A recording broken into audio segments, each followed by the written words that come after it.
Welcome back to the channel. I'm Joanna Kleinman, psychotherapist, transformational leadership coach, founder of the Mastering Your Mind coaching and consulting company, and creator of the Mind Method. And today we are diving into something that quietly runs everything, and that is your identity, who you consider yourself to be. So, rewriting your life does not start with new goals or better habits or smarter strategies. It starts with who you're being right now when you make every choice. So, your identity is really, we could say it's the lens through which you experience all of the important parts of your life, your relationships, money, confidence, what's possible for you. So, changing the lens changes the entire picture, but how do you change the lens? So most people are trying to build a better life, but their lens has been shaped by fear. Fear of what? Fear of feeling feelings that we don't want to feel. That's really what our automatic identity is supposed to be doing for us. Strategizing, planning, overthinking, overfunctioning, overmanaging, thinking about the future, all in an attempt for us to not have to feel feelings that we don't want to feel. In fact, that's why we want everything that we want, is because we think it's going to make us feel the way that we want to feel. So most people might think that they are building a better life because they're inspired, but really underneath it, they're trying to stay ahead of disappointment and rejection and failure and pain. They're trying to make sure nothing goes wrong. Now, that's all of us. We all have an automatic mind, and we're all hardwired to do that very thing. But here's what most people miss. If you're navigating your life from the very identity that's creating your suffering in the first place, you're basically just taking your past and smearing it all over your future. Now, that is your inner critic identity. You could say that's your ego. Your inner critic actually designs your ego. So the survival-based identity that learned to try to control life so that you don't feel what you don't want to feel has been operating on autopilot because that identity has not felt safe to trust the greater intelligence of life. So every move that you make becomes a protective move, or every plan that you make is rooted in that fear. Every strategy is about trying to manage some sort of emotional threat. And that's not designing your life from your true authentic self. That's not you building a life from alignment. That's you managing a life to prevent uncomfortable emotions. Now, you can't find peace with that same identity that's been designed to protect you from pain. So, I want to talk today about a different kind of map moving forward, a different kind of lens, right? Not a 5-year plan or another way to control your future, okay? This is really the map of how life actually works when you stop living from your inner critic and you start living from your authentic self. Now, if you really understand what I'm about to share, it won't just shift how you think, it'll shift everything. It'll shift how you move throughout your life, how you choose the choices that you choose, how you trust. So, these are 6 truths that change everything. Let's dive into truth number 1. There are only 2 lanes, either your ego or your guidance. And in any moment, you are in one of those two places. You're either maintaining your ego's little fortress that your inner critic built, or you're following that inner guidance from your authentic self. There really is no third lane, okay? You want to understand your ego is the structure that your inner critic built. Think about your inner critic as the architect. The ego is the house that your inner critic built. Okay. So the ego or your inner critic self is made up of certain beliefs about who you are and your strategies for staying emotionally safe and a lot of conclusions about your value and your worth and who you need to be in order to maintain that value and worth. And a lot of rules about how to be loved, how to give love, what success is, what belonging is. And it really comes down to one question. How do I avoid pain and rejection?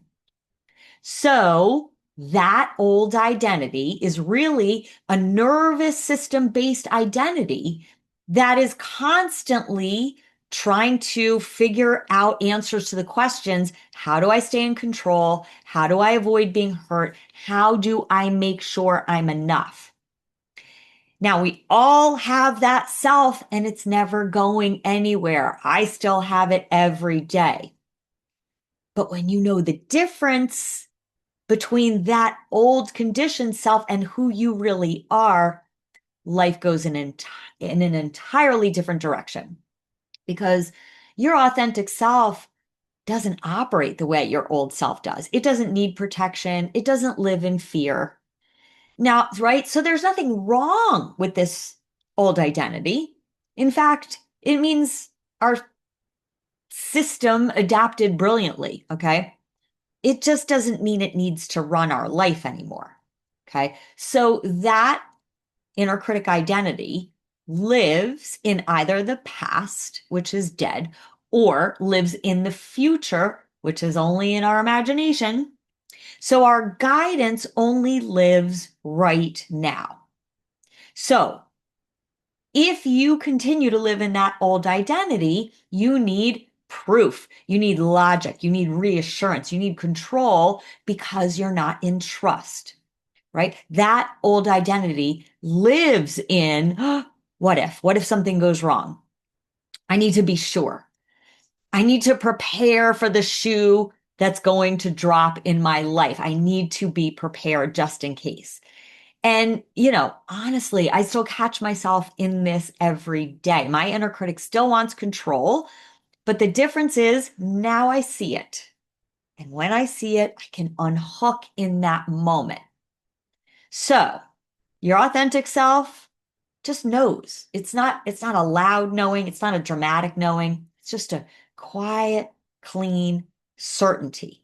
And your authentic self is not bracing for life. Your authentic self is cooperating with life. Think about it like the acorn that becomes an oak tree. That acorn doesn't wonder, how am I going to become an oak tree? It just is simply responding to the conditions that support its becoming an oak tree.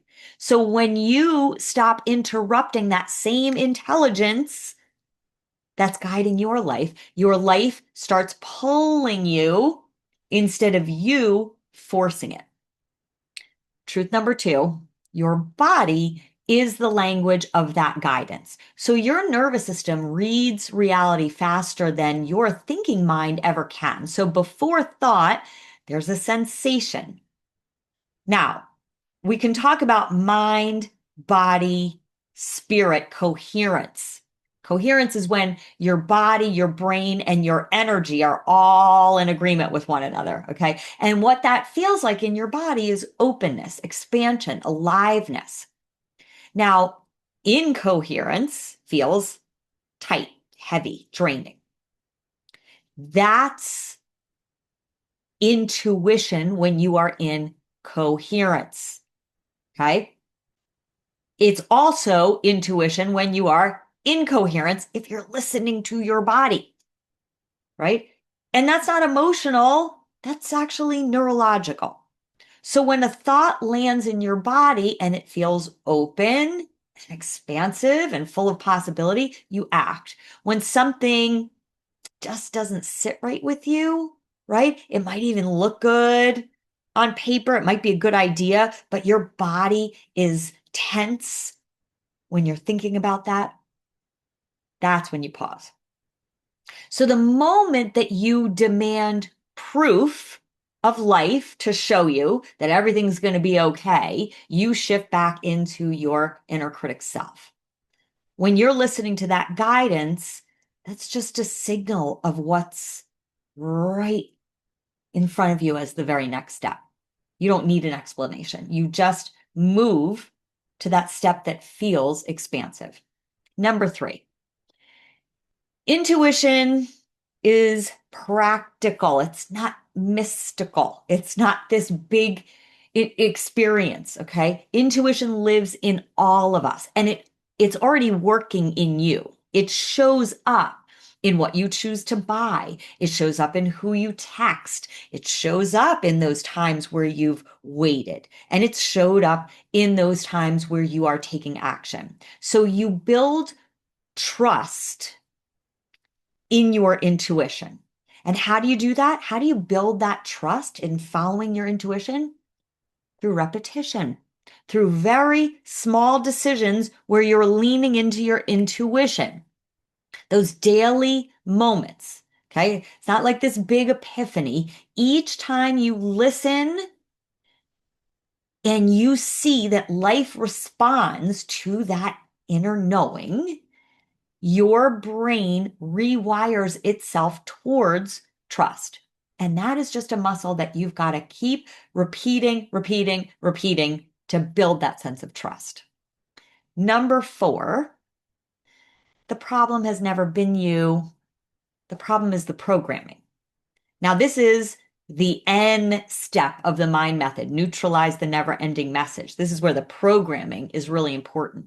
See, your brain formed its strongest beliefs before any logic or even language existed, right? So a child doesn't have the full understanding of what they're feeling. So the simplest conclusion a child comes to when something feels off is, it must be me. So the unconscious conclusion is some version of, I'm unworthy or I'm undeserving. Now, if those two words don't land for you, if you don't feel like you're in that category of feeling like you're unworthy or undeserving, think about maybe a lesser phrase that hits home, like, I'm just not good enough. Or, I'm just afraid that people are going to think I don't have what it takes. Now, that conclusion, that has nothing to do with truth. That feels very true and very real because repetition made that feel like the truth. You've been repeating that never ending message probably since you've been about 3 or 4 or 5 years old. So transformation into a different identity is really not self-improvement because that old identity isn't going anywhere. You can't change that old identity. It has been programmed into your mind, into your brain, into your nervous system. So transformation is not self-improvement. Transformation is rewiring. You don't fight that old program. You see it. And when you see it, now you're no longer inside of it. You're no longer merged with it. So that leads us to truth number 5. Your outer world is a mirror of all of your past thoughts, beliefs, emotions, behaviors, choices. Your outer world now reflects all that came before. So people try to change their life by trying to change the mirror, right? They want to fix that person right? They want to fix that relationship. They want to fix those bad habits. They want to fix those outcomes. The problem is the source of your fulfillment and your peace and your joy is not out there. The source of it is your identity. So your life reflects what you have believed about your worth and what's meant for you, what you're allowed to have, what you deserve. So even those difficult people in your life that you've been looking at and right, they drive you crazy. Those people are actually your greatest teachers. They're not villains. They are revealing to you that old wiring of that old self that wants to come up.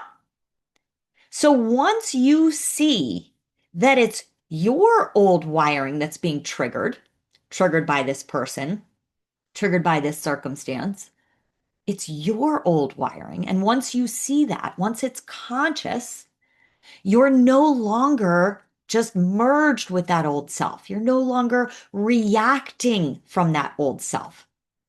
Now you have the ability to choose a very different thought and belief that is aligned with trust, trusting yourself, trusting the intelligence of life, seeing who you really are, seeing your enoughness, seeing your worthiness, seeing your value, seeing your gifts. When you see that, you see a whole new world of possibility open up in front of you. And when you see that and you start living from that, your reality starts to bend to that new identity. I know it sounds like it's crazy, but it's really not. Because when you are grounded in that new reality, you have very new thoughts and beliefs that create very different emotions that have you taking very different actions and making different choices. And those actions and those choices cause your life to go in a new direction. And it causes you to have new experiences coming in, and it causes you to have new relationships and new people coming in. And this is how you start to have the actual experience that reality is bending to a new identity. So now that brings us to truth number 6. Your attention is the identity switch. Now, this is everything. It's not your goals, not your positive affirmations. It's your attention. What you focus on becomes your emotional environment. So you're always feeding one of those two identities. You're feeding the old identity that is hardwired to scan your life for threats and sees the lack, or you're in the identity of the authentic self, the one that sees truth, not false truth, real truth, and the one that sees what's possible for you. So when you judge yourself, when you judge somebody else, you're creating that contraction in your life. Having compassion for your automatic self, compassion for other people's automatic self. That's what creates freedom. Seeing you and other people as whole. And when they are acting in a way that you don't like, remember, they're acting from their pain. If you're taking that personally, you're in your inner critic mind too. So your attention doesn't just observe how reality goes. Your attention actually selects which reality you live in. The one that's full of possibility and openness and aliveness and expansiveness, or the one that is bracing for pain and impact. So everything you just heard really comes down to this. You don't change your life by trying harder. You change your life by changing what and who you're living from. Now, if this video is waking something up inside of you, you have two paths forward. If you want a personal transformation to transform how you experience yourself, your relationships, your confidence, your peace, your money, your career, Mastering Your Mind program, the community, is where you learn how to live this work. We do this work in community. It's a whole program, but we do it in community. Why? Because there is something incredibly profound and powerful when you see yourselves in others and they see themselves in you. You recognize, oh, this isn't personal. This is my human machinery. And that takes your ahas and your awakenings to a whole new level. Now, if there's a deeper pull, if you've ever wanted to become a coach, or you are a therapist or a healer, or even a leader of others, and you want to deepen your work, then the Mastering Your Mind certification program is your next evolution. Now, that's where you don't just learn to guide other people, you become someone who lives from guidance. And in living from that authentic self, you show other people how to do that as well. Now, that is a program that's certified by the International Coaches Federation. So you have everything that you need to become a certified coach. That is a 6-month transformational experience. So the link is in the show notes. If you're interested in those programs, I would love to explore further. Thanks for tuning in today, and I'll see you on the next episode.